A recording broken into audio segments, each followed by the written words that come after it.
Hey everyone, welcome to the April 27th episode of That Daddy Weekly Roundup. Uh, got a good show for you guys today. Pulled a handful of books for you guys to review. Yeah, let's jump right into that. Before we start off with all that, I'd like to start off with people who help make this show work in that. So we like to thank the guys at 204 Comics, the guys at Primo's Wrestling, two organizations we both work quite closely with, and yeah, we hope you guys like check them out. 204 Comics does have the oh, where is it here? I had it down here, but I can't see it at the moment. The covers of the week and that coming up, but we also have um, they have the big signing coming up. Oh, here it is right here. They have the big signing coming up for Chip Zdarsky coming up in 2 weekends' time. And then next weekend coming up is Free Comic Book Day. Free Comic Book Day, go out, support your favorite local comic book store. Lots of free comics given out by all the different publishers and that.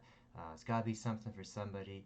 Um, yeah, there's at least 40 different ones in that. So hopefully your store locally will get a good selection for that. But like I said, we like to support 204, and hopefully you will as well. And like again, they have the Chip Zdarsky signing coming up in 2 weeks after that.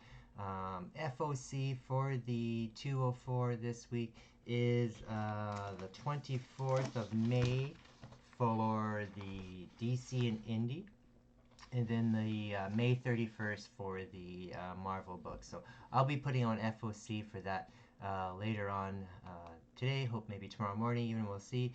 And again, we got forget about the Primo's Wrestling. Had the huge wrestling event next weekend. More coming up in the very near future, but again, we'll stick that with the wrestling show. Also, let's kind of jump right into the main sponsor this week. I want to kind of show you guys. Main sponsors of this week are my parents. Yesterday was their 49th wedding anniversary, so happy anniversary to them. If it wasn't for them, there wouldn't be me or Nat Daddy Collectibles or any of the cool stuff that you guys see. So once again, thanks to them. Happy anniversary, Mom and Dad. 49 years ago yesterday, so that's pretty cool. All right, now we still have a couple more things we'd like to go through fast. We have the Things Are Getting Sketchy group and the Tags group. Got an awesome new, I guess it's called episode. New episode of Dicey coming up on Monday. Check it out. Hopefully, I'll survive another episode without getting killed off. And last Saturday was the Things Are Getting Sketchy show. It was the X-Men themed one, so they had four amazing artists on. I believe the auction might even close this evening, so if you're catching this early enough, you might get a chance to get this. If not, this has been posted on all the sites as of the last few days, so some excellent X-Men art there from all the guys at the tags this weekend past. And don't forget to check them out this upcoming weekend as well too. I will be hosting on the May 1st show, so that'd be kind of cool as well. Also as well too, that in the mail this week I got, speaking of tags and that, from the last coaster show that we did there. Daniel Lansdowne did this actually for me. Daniel Lansdowne. And this is one of the goblin character that I played in D&D before he died. This is Greaseball, the monk wrestler. So that's pretty cool. And then he threw this in for free, or as bonus says, this is Stump. He's like the Vince McMahon figure of the International Wrestling Federation. Intergalactic Wrestling Federation, I should say, in the Ninja Turtles comic, the animated one. So that's pretty cool. He knows I like wrestling, so shout out to him for that. But yeah, definitely check out tags this weekend. And speaking of things coming in the mail this week, I had mentioned to you guys about a week and a half or 2 weeks ago that we were expecting a package in the mail from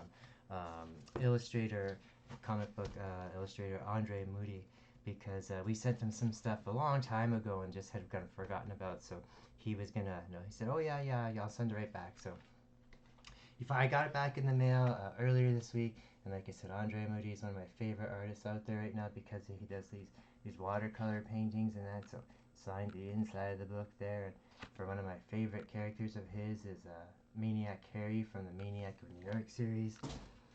So he signed these as well here. This one got a little smudged a little bit, but that's okay. Because we have such a close association with the Chicken Devil series. This is from the Chicago C2E2 one last year. And again, Andrea Mutti cover there, signed by him. He did I believe this is a 1 in 10 cover for the Heathens. So a retail expensive one, also signed by him. His other creation that I love, I'm hoping, and there's been rumored of, and he's kind of whispered in my ear a little bit, that there might be a crossover at some point, the Bunny Mask character. So that's the mask cover, and then the original cover as well too. So, and another creation of his is Parasomnia. There's been 2 volumes of this now, and I believe this is actually being turned into something as well. I heard it's being optioned as well too. So I do have more stuff to send back to him because he's such a great guy. Just more following volumes of those and that. But he did say in the email to me that because it just took so long and we both kind of forgot about it, he's going to send me up a surprise. So I thought, oh, that'd be kind of cool. Maybe something else signed or whatever like that. But he sent me this book here, which I wasn't even aware of.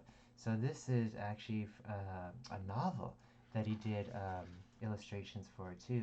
So it's kind of creepy as well too. Has that supernatural feel to it. So I'm definitely gonna read that out. Check it out. And he sent this as well too, and this totally blew my mind as well too. This is a recent series that he's been doing. I think issue 4 just has recently come out, and issue 5 is about to come out. This is a Legacy of Violence. So this is a book about a serial killer. And I didn't even know this had come out yet. This is a trade paperback that collects the first 3 or 4 issues, I believe it is. 1 through 4. And this is a great series by Cullen Bunn and him doing the art on it. And again, it's about this serial killer. So again, yeah, he sent that to me. I didn't even know this was out yet. And again, I was just blown away because of that. And because he does watercolor art, it is very, like I said, mind-blowing because his work is always very creepy work. So he does like this serial killer work or supernatural monster stuff. So this one's again serial killer. It looks like he skinned his victim, left it on the car. So wonderful fella. We've had him interviewed before. We're gonna get him back on the show again, and he wants to come to Winnipeg. He tells me that all the time. He wants to come to Winnipeg. So hopefully, keep our fingers crossed. We can hopefully work on that and get him up here one day because that would be amazing. So, all right. Oh yeah. Speaking of interviews, we did one a couple weeks ago with Nick Markonovich from the Dead Romans book. Issue 2 comes out this week, and I just confirmed it before we came on air this evening that both him and Ted, the writer of the book, will be live tomorrow night, 8 o'clock, for round 2, a second interview discussing book 1 and now book 2. So again, if you enjoyed book 1, and book 2 is out now, and I'm going to review it later on, tune in tomorrow evening for another interview with the creative team from Dead Romans. So a little bit of a surprise bonus there for you guys. But let's jump into some books now and stop talking about them. First off, let's go into the covers of the week. A little bit of a smaller week for book selection wise, but still quite a few great things to read out there. These are the 3 picks for covers of the week. All each a little different in that, but all 3 different artists that I think are pretty amazing. So the first one here, nothing really special about it. It's just the Daredevil issue number 10. But this was a B cover that was done by Kevin Eastman. So if it looks familiar style-wise, it's Ninja Turtle artist Kevin Eastman. So I always think it's neat when you see Kevin Eastman doing other properties besides Ninja Turtles and that, so I try and pick those up.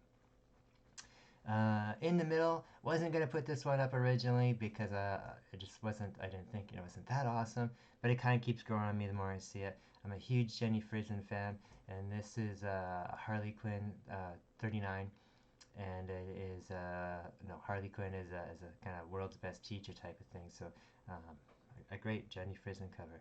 And then last cover on the end here is from Orzo. This is the 1 in 50 cover of World Tree. Amazing book that came out this week. We'll talk more about this book, especially later on. It's kind of my pick of the week, one I've anticipated for quite a while. And there was actually Jenny Frison cover for this too, 1 in 10, which I do have right here actually, and I can show it to you guys quickly there. You can always tell Jenny Frison stuff. She has that particular style. So yeah, but great book so far. But we'll get into that a little later on the show. All right. Our first book of the week is from IDW. We have the Saturday Morning Adventures. So again, this is a kind of an imprint they're doing where they've been rebooting stories or continuing adventures of old cartoons. Again, this is the Dungeons and Dragons one. They've done G.I. Joe and they've done Ninja Turtles as well. This is issue 2. Last time we saw that the kids are again still trying to look for a way home, but they've kind of, some of the group have kind of come to terms that maybe they never will get home, and they're starting to maybe think of how to survive long term and or kind of live in the D&D world there. At the end of the last issue, they got sucked through a portal and they end up in the Waterdeep, which is no real D&D stuff. So it continues on from there. The kids end up getting taking refuge in like this old rundown monastery that's filled with tons of magical artifacts, so lots of Easter egg stuff in there, and a cursed young woman who seems to have these powers that she can't control, which seems to be opening portals and that. So lots of fun. Good for anyone who is a new D&D fan or an old D&D fan of the games or of the cartoon or even of the new movie and that. So this is definitely a lot of fun for you and could be read for all ages. So I'm enjoying this series so far. Next. A book I couldn't even find a picture for on cover-wise online, but this is from Scout Comics. This is Tales of Volcania. This is from Venturi and Leone on the artwork there. And this is based on a role-playing game with the character Volcania there, which I wasn't aware of. I wasn't familiar with this game. But it's this female adventure assassin type lady who seems to have everyone that's out together, and it kind of has this Game of Thrones feel to it. And it was really quite neat. So very, very violent. Like I say, a lot of adventure, a lot of assassinating and that going on. I'm not familiar with this world, but now after reading about it, I would like to maybe check this out and see what the whole story is with this role-playing game. So neat book so far. All right. Also from IDW, we have issue 3 of The Last Ronin, the Lost series. So it's a sequel series to The Last Ronin. Same team on it again. You got Eastman and Wells and Bishop doing the art and that. So again, a collaboration of their. I like these books a lot. Again, these are a little bit of the larger size, so I know some retailers and even a lot of readers don't like the larger size. These ones have been more of a comic book size compared to some of the original ones that aren't. They're kind of like an in between, not a comic size, not a magazine treasure size, but again, a great book. It is the tale of Michelangelo becoming the last Ronin. So at this point here, he's found himself into like this village where he has become blind, and now his village has kind of accepted him, and he stays there and ends up training with the master of the village, who also was blind in that. So really great series so far. I'm liking it a lot. Yeah, it's neat to see that Michelangelo becomes like like this ninja master, but has to do it all blind. So very interesting series so far. Again, this is not for kids, so very kind of dark. All right.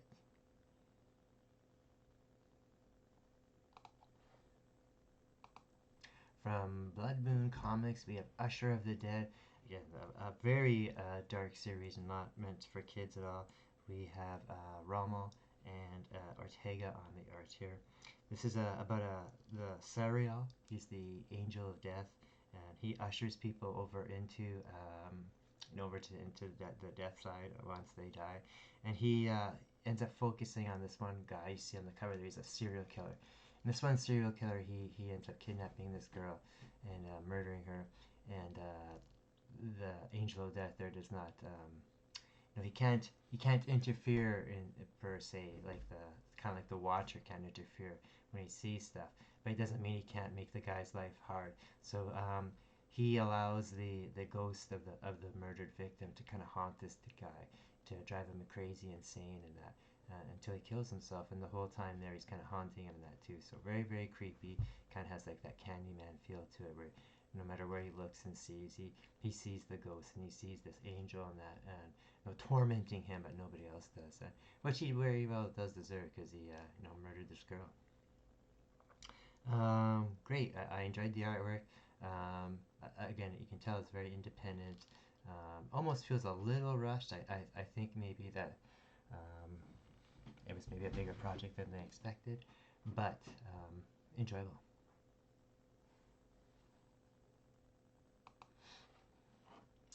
From Scout Comics, we have All the Devils Are Here. Um, Good book so far. It just kind of, I don't know if it's meant to be on purpose or not, but this is an Exorcist type of story. And there's a lot of Exorcist stuff type going on now, especially that Russell Crowe movie out there, the Pope's Exorcist. So maybe it was intentional, maybe it was not, but timing wise. But good book. It is about this exorcist who is sent to do an exercise or exorcism on an older man who has got dementia, and this demon has taken hold of him. So the exorcist goes inside the guy's mind, does a little bit of a different type of exorcism where he kind of helps him from the inside out. So very very visual story, good exorcism type of story. But just a little bit different too. It's not like him battling demons outside. Does a lot of it inside it with the memories of the guy, and he finds out that the demon has made actually a pact with the dementia person. He hasn't just possessed him, so he has to help free the dementia victim from this pact he's made with this demon. So I liked it quite a bit.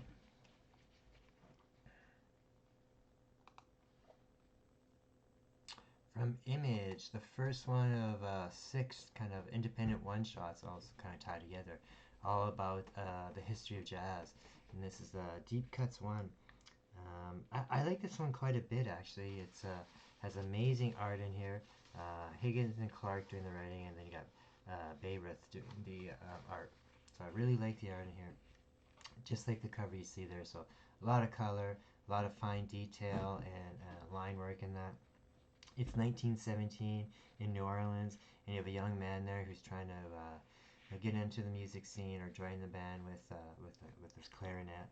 And he always ends up trying to work with or work for this one guy you see on the cover there, and he ends up learning that not everybody's honest or upfront in that when it comes to the music business and that. So if you're a fan of jazz music or New Orleans or that time of New Orleans where all this is going on, it's a pretty cool story actually. All right. What I kind of mentioned a little bit earlier in that, we have issue 2 of Dead Romans from Image, the Shadowline imprint, and from Ted Kennedy on the writing, and Nick Marikonovich on the artwork there. So we're going to have them both on live tomorrow night at 8 o'clock, so do tune in for that. He was a great interview a couple weeks ago, and it's nice that this time we get to have both of them on, not just the artist, but the writer as well. So again, too, we have the German barbarians who are warring against the traveling Roman armies, and the German barbarians are kind of surrounding the armies throughout the forest and then taking them off bit by bit and slowly winning the battle. And at the same time, too, it's all being done kind of I won't say secretively, but the guy that's running the battle is also kind of double crossing him too because he was is a German soldier at one point, and there's a lot going on there. Like I said, there's kind of like some inner stories going on there too with kind of like again like this Game of Thrones stuff where there's former soldiers who are now leaders. They're trying to lead these kingdoms and that. So it's really good. I quite like the art a lot in here. I do like period pieces in that, so this is kind of neat too about the Roman army and the German barbarians that kind of lived throughout the what we call Germany nowadays, but back then it's kind of like wild and woodland in that. So awesome book so far.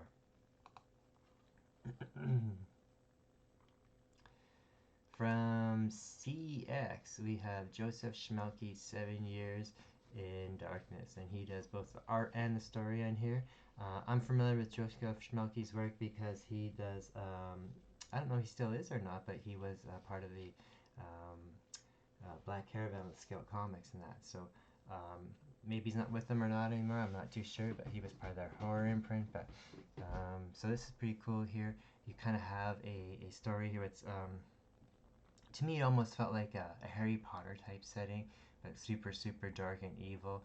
You have this young boy whose parents have passed away, and he's being raised by his grandmother, and he's kind of a bit of an outsider in that. And I guess after many years of trying to teach him and get him through society, it's just not working. So she enrolls him or calls upon this school to come pick him up, and it's like I said, this black magic school, and nobody has been allowed to be admitted into the school in like 72 years. But I guess all the, I don't know, they don't really say why, but all the wizards of that, or the warlocks, or whatever you want to call them, the magicians, have all been killed off recently, so they need to replenish their rankings. So they bring these students in, and it's going to be just hell. Most people won't survive. Um, yeah, after this whole 7 years, they have to kind of give up their lives and start training in this black magic. So very, very dark. Um, spooky, supernatural, gory. Um, Great art though. From Marvel this week, they've started now doing the Star Wars books in the color tradition. They got black, white, and red Darth Vader. So you have some pretty amazing talent on here, including Jason Aaron, Peach Momoko as well, Klaus Janson, all contributing to I think it's 3 stories, 4 stories. I think it's 3 stories actually of Darth Vader. So some neat one-offs there. Amazing artwork. Stories are pretty cool too. You don't have to be a big Star Wars fan to enjoy any of these because the art's pretty awesome. Um, yeah, I liked it. Like again, black, white, and red. Also from Marvel this week, tying into the Guardians movie that comes out next weekend, I believe. We got Guardians of the Galaxy, uh, Bane of Blastar, Rachio doing the writing, and Tinto doing the art. I did like the art here. It's very much like you see on the cover. Could be the same artist even. And the story itself is your typical Guardian story. So if you're Guardians fans, you'll like it. It's Blastar ends up getting out of the negative zone, and the Guardians end up having to deal with him. So nothing special, but it's a good one stop, a good one shot story from DC. Our lone DC book of the week, we have Green Arrow #1. So again, part of the Donna DC stuff. This is I wouldn't say a rebooting of sort, but this is all takes place after the Dark Crisis, where all the original Justice Leaguers were kind of zapped out of existence, and everyone has made it back, but Green Arrow did not. So now he's kind of still lost in this kind of dimension, and the rest of the Green Arrow family is kind of looking for him, and it looks like there's almost something supernatural or something kind of higher authority power-wise trying to thwart them finding him. So neat start for that book as well too if you're a Green Lantern fan. All right. So, like I said, not a huge week of stuff for books and that.